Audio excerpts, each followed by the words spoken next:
여러분 안녕하십니까? 1월 5일 JTBC 8시 뉴스 시작합니다.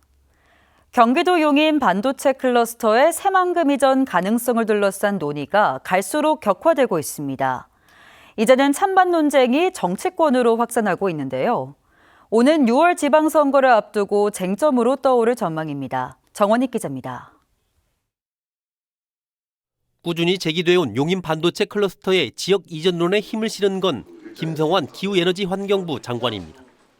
최근 한 라디오 프로그램에서 SK하이닉스와 삼성전자가 입주하면 필요한 전력량이 15기가와트에 이르는 만큼 지역 이전을 검토할 필요가 있다고 밝혔기 때문입니다. 이재명 정부가 그동안 지산지수 원칙을 강조해왔지만 용인 클러스터를 직접 거론하며 필요성을 언급한 건 이번이 처음입니다. 대규모 송전탑 건설로 인한 피해를 주장해온 시민단체와 전북 정치권은 이를 계기로 이전론에 고삐를 바짝 쥐고 있습니다. 그런 문제를 좀 자꾸 이제 지적을 해서 이제 그게 부당하다, 지방으로 이전하는 것이 좋다는 얘기 자꾸 확산시키는 수밖에 없죠. 반면 용인 지역 정치권의 반발은 더욱 거세지고 있습니다. 김동연 경기지사와 국회의원들은 예비 타당성 조사까지 면제된 사업을 정치 논리로 흔들어서는 안 된다고 맞서고 있습니다. 불필요하고 비경제적인 논란으로 혼란을 가져와 사업이 지연될 경우 대한민국에 가져올 심각한 타격을 우려합니다. 용인 클러스터는 계획 발표 당시부터 전력 수급 불균형과 수도권 집중 문제로 시민단체들의 반발이 이어져 왔습니다. 민변 역시 전력 문제는 물론 막대한 공업용수 사용으로 한강 권역의 물 부족이 심화될 수 있다며 반대 입장을 밝힌 바 있습니다. 결국 핵심은 기업이 스스로 이전을 선택할 수 있도록 정부와 자치단체가 얼마나 파격적인 인센티브를 제시할 수 있느냐는 겁니다. 세제 혜택이라든가 자녀 교육이라든가 또는 교통이라든가 이런 기본적인 인프라들 이런 거를 좀 구축을 해야 될 필요도 있을 것 같고요. 정치권 공방이 갈수록 거세지는 가운데 올해 지방선거를 앞두고 용인 클러스터 이전 논의가 어떻게 구체화하고 파장을 일으킬지 주목됩니다. JTBC 뉴스 정원익입니다. 용인 반도체 클러스터 삼성전자의 전북 이전을 위한 특별기구가 설치됩니다. 더불어민주당 안호영 의원은 전북자치도당 산하의 용인 클러스터 삼성전자 전북 이전 특별위원회를 설치하기로 윤중병 도당위원장과 합의하고 공동위원장을 맡기로 했다고 밝혔습니다. 안 의원은 재생에너지 생산량이 전국 최고 수준인 전북의 강점을 살려 이번 기회를 반드시 잡기 위해 전북 정치권의 힘을 하나로 모으겠다고 강조했습니다. 김관영 도지사가 남은 임기에 전주 완주 통합이 가능하다는 입장을 내놨습니다. 이재명 정부가 통합을 강조하고 있어서 반대 여론도 움직일 수 있다는 건데요. 이달 중으로 예상되는 전북 타운홀 미팅에 승부수를 던진 모양새입니다. 변한영 기자의 보도입니다. 민선 8기 마지막 신년 기자회견을 가진 김관영 도지사. 피지컬 AI 공모 선정 등 그동안의 성과를 강조했지만 관심은 전주 완주 통합 논의에 집중됐습니다. 지난해부터 행정안전부의 주민투표 권고 결정이 나오지 않으면서 추진 동력을 완전히 상실한 듯 보였는데 최근 충남과 대전, 광주와 전남 등 광역단위의 통합이 속도를 내고 있기 때문입니다. 김관영 지사는 이재명 정부의 통합 흐름에 전북이 제대로 대응하지 못했다며 아쉬움을 토로했습니다.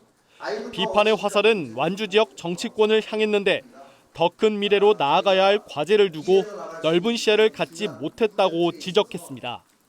특히 통합의 불씨가 완전히 꺼졌다는 주장에 대해서는 선을 그었습니다.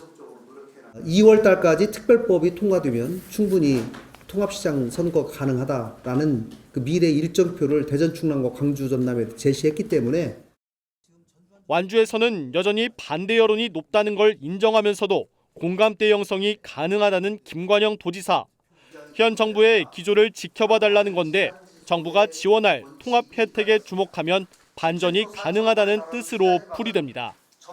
대통령의 철학 이런 것들에 대해서 또 우리 주민들께서도 완주 주민들께서도 분명히 주목하시고 저는 생각의 변화가 있을 수 있다고 생각합니다. 대통령 발언의 수위에 따라 통합 논의는 요동칠 수 있습니다. 꺼져가던 전주 완주 통합 논의가 이달로 예상되는 전북 타운홀 미팅에서 중대한 변곡점을 맞게 될지 주목됩니다. JTB 뉴스 변한영입니다. 새해 들어 지방선거 출마 선언이 이어지고 있습니다. 전북자치도의회 오은미 의원은 낙후된 순창의 발전의 전환점이 될 희망의 비전이 필요하다며 임실 순창 남원 혁신도시 유치와 농식품부 마사회 이전 등을 주요 공약으로 내걸었습니다. 김제 시장에 도전하는 강영석 전 익산 부시장은 의료인이자 종합행정가로서의 경험을 내세우며 고령 친화 첨단 산업 특구 추진과 안전한 의료 생태계 구축, 교육 혁신 등을 약속했습니다. 윤호중 행정안전부 장관이 고속도로 교통사고 현장을 수습하다 순직한 고 이승철 경정의 빈소를 찾아 조문하고 유가족을 위로했습니다. 윤 장관은 책임감 있게 직무에 충실했던 이 경정이 국민의 생명을 지키다 사고를 당했고 이에 안타까운 마음을 담아 녹조근정 훈장을 추사했다고 밝혔습니다. 또 고속도로에서 후속 사고가 빈발하고 있다며 재발 방지를 위해 경찰청 도로공사와 함께 협의해 매뉴얼을 개선하겠다고 말했습니다. 한편 법원은 사고를 낸 30대 운전자에 대해 도주 우려 등의 이유로 구속영장을 발부했습니다. 연말연시 이웃 간 나눔의 온도를 보여주는 사랑의 온도탑이 올해는 목표액을 달성할 수 있을 거란 기대가 커지고 있습니다. 지난해 같은 기간보다 온도가 25도 가까이 높아졌기 때문인데요. 하지만 기부 건수는 오히려 줄어서 시민들의 따뜻한 참여가 필요합니다. 정상원 기자입니다. 전주에서 음식점을 운영하며 10년 가까이 기부를 이어오고 있는 서지원 씨. 큰 금액은 아니지만 달마다 어려운 이웃을 떠올리며 마음을 나누고 있습니다. 그 큰 돈을 기부를 안 해도 돼요. 주위 사회에도 내가 공헌을 할 수 있다는 자부심도 생기고 또 제 기쁨도 2배 커지는 것 같아요. 12월부터 1월까지 해마다 2달간 진행되는 사랑의 온도탑 모금. 올해 목표액은 116억 1천만 원으로 지난 2년 연속 달성하지 못했던 수치입니다. 하지만 올해는 사랑의 온도 100도를 달성할 수 있을 것이란 기대감이 커지고 있습니다. 지난해 같은 기간보다 20억 원가량이 더 모여 97억 원의 성금이 조성됐고 온도는 84도로 지난해보다 25도 가까이 높아졌기 때문입니다. 1억 원 이상 현물로 기부한 기업이 늘었고 개인들의 고액 기부가 증가한 것도 온도를 높이는데 큰 도움을 줬습니다. 비상계엄의 여파로 기부 심리가 위축이 되고 기업들에서도 일시적인 기부 감소 현상이 있었습니다. 올해는 그런 부분들이 해소가 되면서 많이 참여해 주신 것 같습니다. 하지만 과제도 남아 있습니다. 개인 기부 건수는 지난해보다 5천 건 가까이 줄었습니다.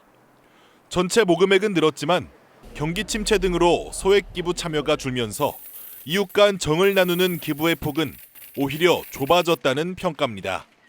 목표 달성까지 이제 약 16도만을 남겨놓고 있는 가운데 작은 나눔이 다시 모여 3년 만에 100도를 넘길 수 있을지 주목됩니다. JTB 뉴스 정상원입니다. 익산에 있는 유경 오리 농장에서 조류 인플루엔자 H5형 항원이 검출됐습니다.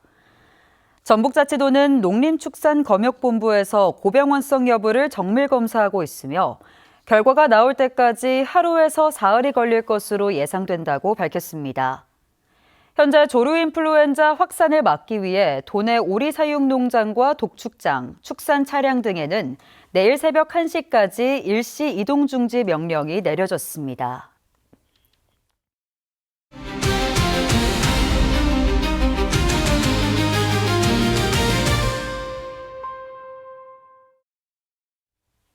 새해를 맞아 준비한 신년 기획. 오늘은 전북 관광의 새로운 트렌드로 떠오르고 있는 산악 스포츠 관광에 대해서 살펴보겠습니다. 산지를 무대로 한 스포츠가 지역 관광의 새로운 대안으로 떠오르고 있는데요.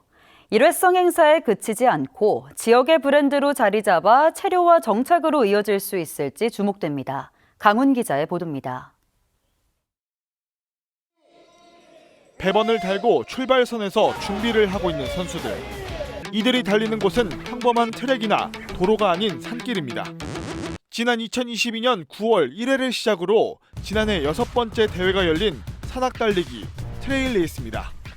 또 장수의 코스가 다른 지역보다 좀 매력적인 포인트들이 많이 있었고, 그리고 지역에 계신 주민분들이 많이 도와줬던 게 힘이 좀 되면서 지난해에는 6번의 트레일 레이스 대회와 투어가 진행되는 동안 인구 2만 명의 장수에 참가자 5천여 명이 다녀갔습니다. 대회 기간이 아니더라도 방문객들이 트레일 러닝을 수시로 즐길 수 있도록 매월 정기적인 프로그램도 지난해 6월부터 운영되고 있습니다. 사람들 와서 체류해보고 좋으면 머물고 그러다 보면 정착도 할 수 있지 않을까? 이런 생각으로 계속해서 프로그램들을 많이 만들고 시도하고 있습니다. 진안군도 고원지대를 활용해 많은 방문객을 모으고 있습니다. 자전거 대회인 투르드 진안에는 지난 2022년부터 지난해 4번째 대회까지 매년 1,200명 넘게 참가하고 있습니다. 코스를 좀 파악을 하기 위해서 대회 전부터 미리 이제 진안에 오셔가지고 연습 겸 이제 코스를 도셔요. 그 이제 오시면서 진안에 머무시면서 뭐 숙박 시설하고 식당도 같이 이용을 하시고, 산지를 활용한 콘텐츠가 지역에 활력을 불어넣고 있는 만큼 장수와 진안 모두 올해 대회 규모를 더 키울 계획입니다. 장수 같은 경우에는 방문객들이 지역에 머물면서 트레일 러닝을 즐길 수 있도록 전용 숙박 시설도 준비하고 있습니다. 전문가들은 체류형 관광으로 이어지기 위해서는 관광 자원은 물론 숙박 시설까지도 인근 지역과 연계하는 전략을 고민해야 된다고 지적합니다.